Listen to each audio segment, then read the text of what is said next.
Hello, I'm Camilla Durand, and we're here with City Lifestyle Vegas Edition, Meet the Partners. And today I have no one else other than the fabulous Dee Gaddy.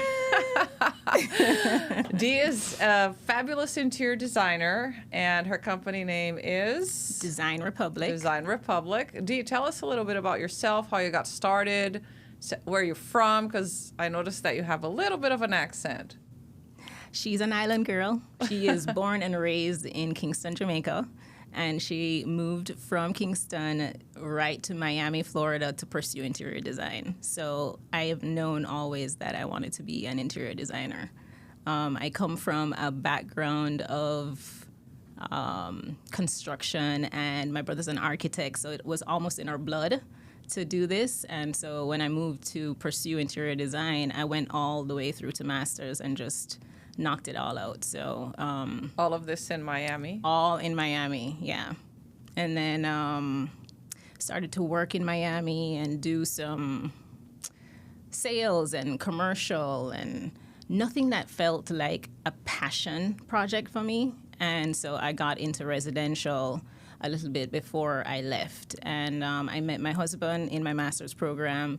He got a great opportunity in Vegas, and we kind of just uprooted ourselves, never been to Vegas, and just move over cross country and started. I pursued hospitality, right, because I really wanted to get the full gamut of what design had to offer. So I started to pursue a little bit of hospitality, and I just didn't love it. I didn't love it. So eventually I got back into residential. I found my passion in luxury residential, and Design Republic was born after working for a couple of developers and builders out here that I just could not get on the same page as them. So we created our own thing. That's what you do, right? That's if it's what you not do. working, if you're not aligning, then you move, you leave, Yeah. and you create your own. That just shows what a strong woman you are and a visionary. I was always taught, my parents are very strong entrepreneurs themselves, and I was always taught if there's no table for you, make your own. And so that's exactly what we did. Love that. Yeah. Oh my goodness. And Design Republic, where did this name come from? It's funny because it actually came on a whim. I had been going by Deconstructed for a long time, doing my side work and just even calling my portfolio. I named my portfolio Deconstructed because it was a play on words. It's deconstructed it. But then I love that. so Deconstructed was what we were running with for a while, but I felt like it kind of pigeonholed me a little bit. I could only do construction-related services. And I knew eventually that what Design Republic would become is more than just construction. So we wanted it to be lifestyle. We wanted it to be things or branches off of the design industry itself. So fashion, whatever we can get into, we'd like to get into because I have a passion for developing and creating and expanding things. So we came up with Design Republic because I absolutely love the idea and know that design is not one person or a single entity. Or one perspective. It's not one perspective. And so I knew that there was going to be more than me. There's going to be, right now we have 3 employees. So with the group and the thought that this is more of a bigger vision than just my own. A collective vision. Yeah. I decided that we needed to have the word Republic in there because it was going to create a common goal, a common mindset, but from varied and bigger people, bigger thought processes, bigger than me. So that's why we created as Republic. And there's actually a little play on it on my logo too, which shout out to my husband because he is such a big part of my branding for the company. He actually created the logo for me, and it is a D dot and an R. And my husband's name is Richard, and my daughter's name is Olivia. So without being too cheesy, the D is Deirdre, the O the dot is Olivia and the R is Richard. And really, we're all partners in the business, so it kind of just worked out. That's awesome. I love that story. Thanks. I love it. And how long have you had Design Republic? We're coming up on our first year anniversary. Wow, Woohoo! congratulations. We have to make that announcement on the magazine. I'm so excited. Yeah. June is our first year, our official first month that we created Design Republic, ran with it, got our first client, and so it's a big month for us. So we want to really celebrate in June. Right now it's just the three of us, but we'll celebrate big anyway. Probably take a trip or do something. But I love my team and who we're creating.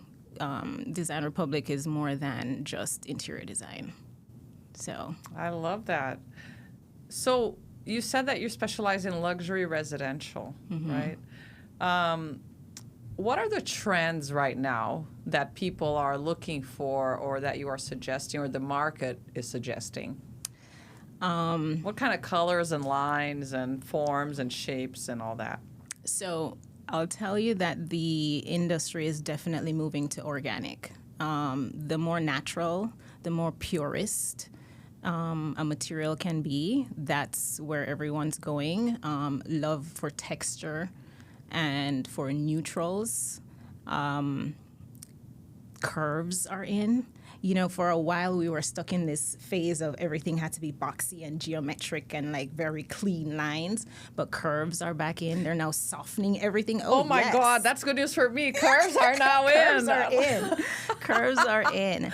And I'm sure you're seeing arches everywhere when you're looking at inspiration. Again, right? Arches, it's all cyclical. Everything comes back around, but it comes back a little bit different.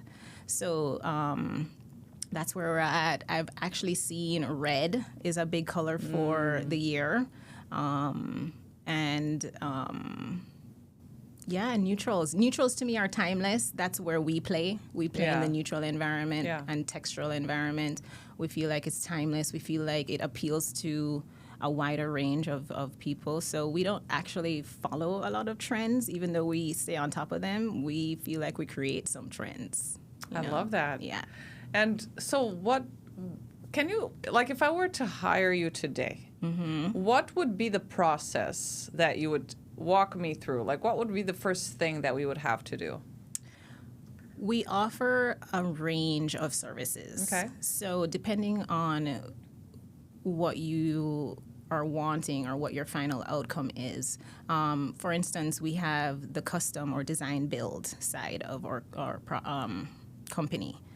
And that is a client who has a dirt lot and needs to build and move dirt to build a house, right? So we come in with the architect and the GC at the beginning of the phase of the project. And we love to do that because we're all aligned early in the project. We all are working towards the same goals and we're all on the same mission. And, you know, obviously relationships take time, so you kind of foster a relationship and you grow with them over the time of the project. On that side of things, it takes about 2 years to minimum. So you really want to make sure that you're working with someone that you love and enjoy, that at the year and a half mark, it's not like, oh my gosh, shoot me, that you love who you're working with. Right. So that's our design build process. And if we start there, we start with schematics, right? And this is why I love residential. In the schematic phase, you get to understand who you're dealing with, who your client is. You're doing a deep dive into how they operate on a daily basis. Oh, I love to wake up and my first thing is coffee on my mind. And then I go wake my kids up and whatever. When you're telling me those things, I'm reading in between the lines and I'm saying, okay, coffee is important to them. A coffee maker in their bedroom or adjacent is really important. It's a must for them. So it's a deep dive into your lifestyle and I get to know you pretty intimately. I mean, by the time I'm done, I know how much bras and underwear you have, you know, because my job is to find a place for everything and make sure that you have room to grow and expand, right? And that it's functional. And that is functional. Right. So once we find all of those explorative tidbits about how you live and who you are today and who you want to be in the future. I put all of that together into an interior architectural design that is presented to you with your contractor, with your architect, so that we make sure we're respecting your budget and so on and so forth. On the other spectrum, we have staging that we do. That is something that I'm learning as I go. It takes a lot to stage a house, to me, more than the custom side of things, because you almost have to hold inventory to do that. Oh, yeah. Or have access to great inventory. So I have a question. So you were talking then about starting a project from scratch. Yeah. Right? And that is fascinating. It really, I believe it is. And then the other side of the business is staging homes to be sold or what? To be sold. Oh, To be sold. okay. We only get involved if the client is trying to sell the furniture with the home. And we take that stance because we have a little bit more of an investment into what's being put into the home and how it looks. So it's using the client's own furniture. Oh, that's what you mean? No. It's sourcing new furniture. It's purchasing furniture for that house To be staged. and sold with the house. So they got wrap it the now. furniture into the sale of the house. Okay, got Yeah. it. Yeah. Oh, wow. So that must be a little challenging because of all the personalities that are going to come through and look and the interested buyers, right? Yeah, it certainly is. What I've found, though, is that my background has prepared me really well for this because I was in hospitality and commercial for a while, and that taught me how to design for the masses. Okay. The reason I got into residential was because I fell in love with that deeper dive, that personal side. Right. But I do have the experience of designing for the masses.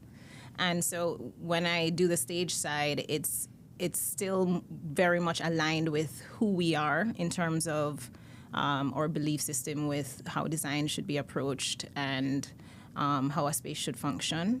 So all of that is thought about and is used it's just more minimal. In other words, we're not getting too detailed or too specific because we don't know who the end user is going to be at that time. So, but it still is design. The reason I don't do staging that you're just leasing the furniture is because I don't hold inventory.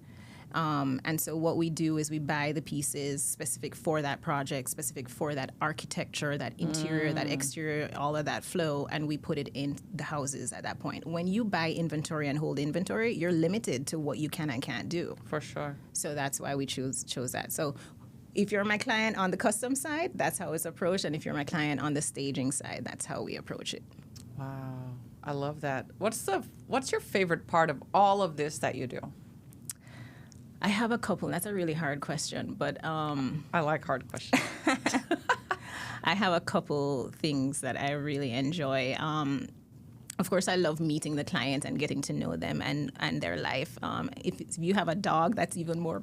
That's even more better. Like I love animals, so I love the idea of like having to be able to play to everybody in the family, right? The husband, the wife, the kids, and the pets. So it's a full experience. But I think if I was to choose one thing that's my favorite, it's actually doing the 3D. I absolutely love to see everything come together, as my clients do. But seeing all the pieces that you've selected to create this masterpiece and seeing how that looks, because we do realistic 3D. So we take the floor plan of the house, we extract everything, we create the interiors, we put the actual furniture, the actual slabs, the actual tiles that you want into the model and create a 3D version of what you are actually signing off on. So you know exactly what you're looking at and exactly what you're getting before we even do it. So it's very detailed. Very detailed, very time consuming, very detailed, but worth it. 100%. Very close to what the client is going to get. Oh, yeah. Yeah. It's like virtual reality. It is. Right? Actually, the 3D that we do it has a plug-in headset that if you want to walk through the space, you sure can. Really? Yeah. How interesting. Yeah. So using technology to really provide clients that experience. Yeah. Wow, that's amazing. Yes. I love it. Yeah. What is your signature? Like, what is your signature? If people were to look at a room, they would know it was done by you. Me? Yeah. Well, I think a lot of people come to me, and this is what I hear from my clientele, because I don't know that I put a signature on things.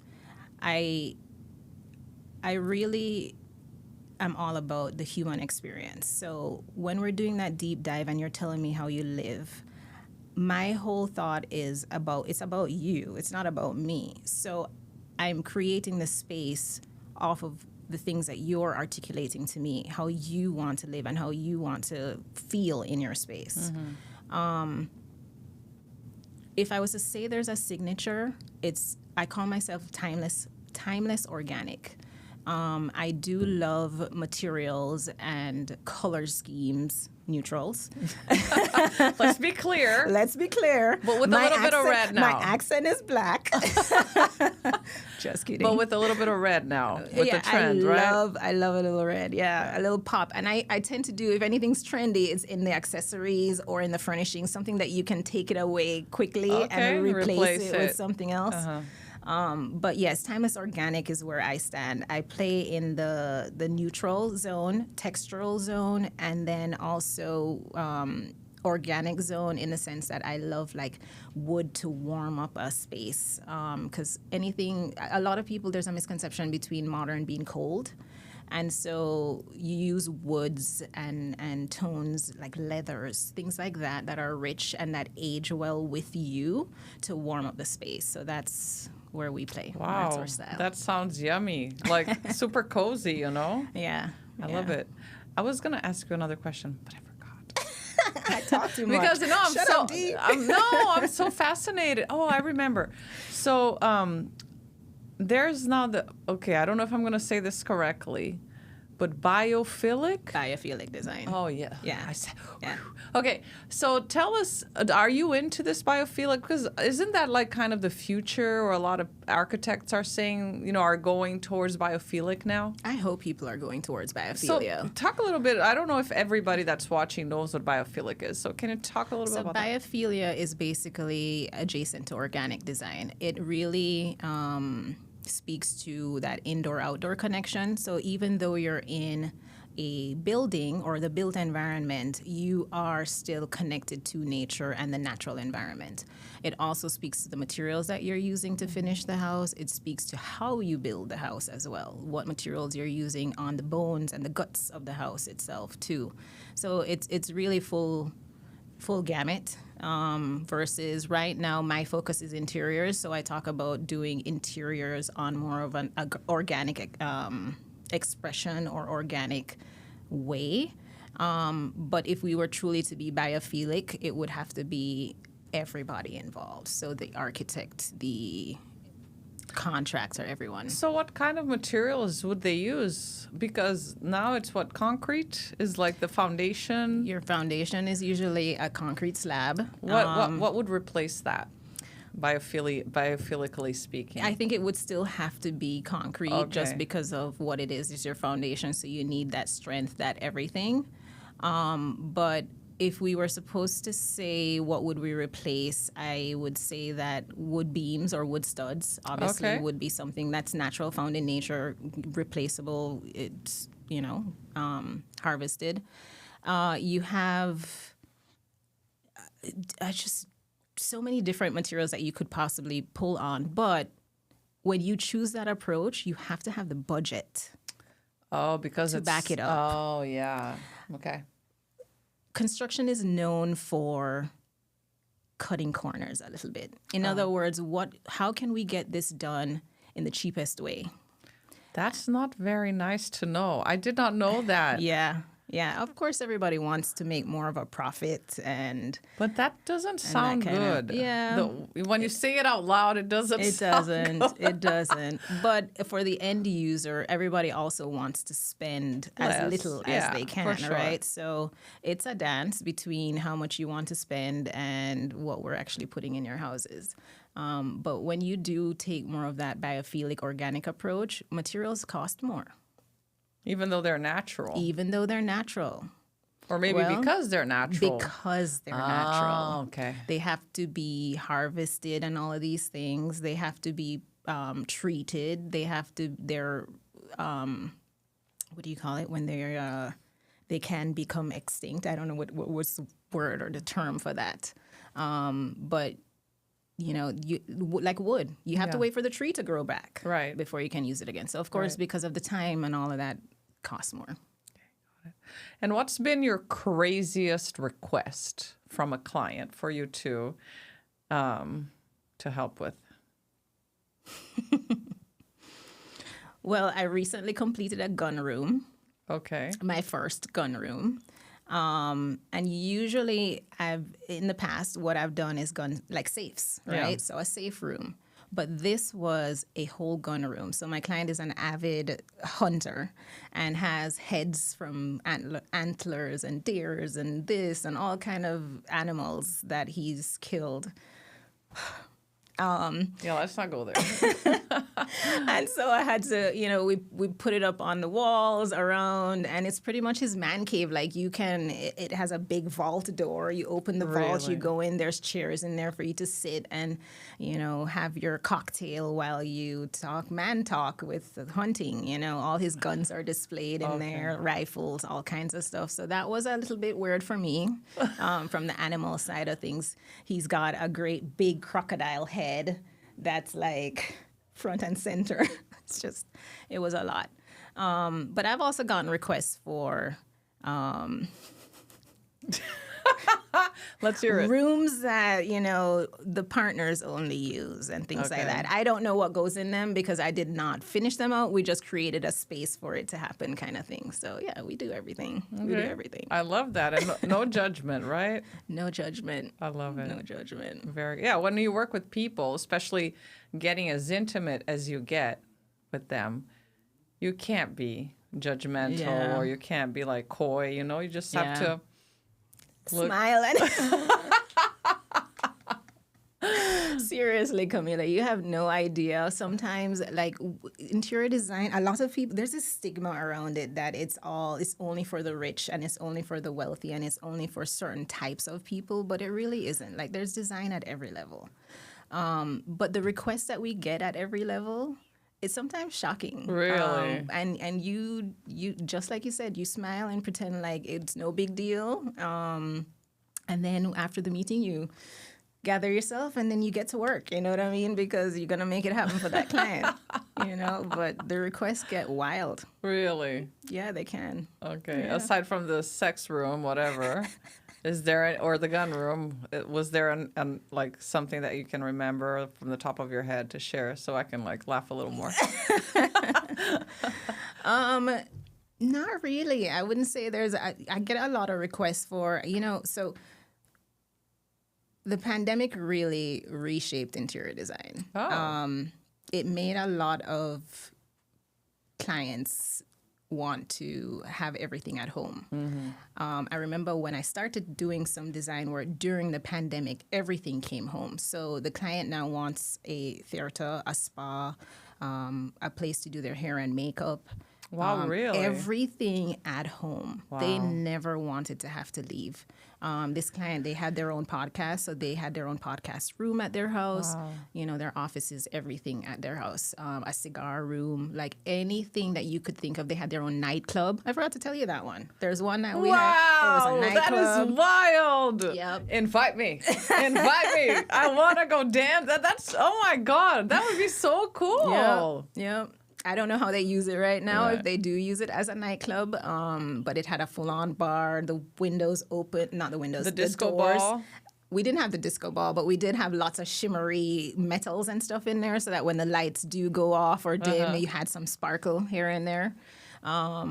we did have like funky seating in the middle, so it was kind of like floating, and so you could, talk around you to everybody who was there. It was fun because it forces you to do research, but it forces you also to think back on all those times that you had to design for people in the past. Like, you draw on everything. Experience is everything. You draw on everything. Yeah, and it seems that you're very well-rounded and experienced. You've worked through all the possible sectors of that would require interior design. So commercial, hospitality, sales, and now residential. Yep.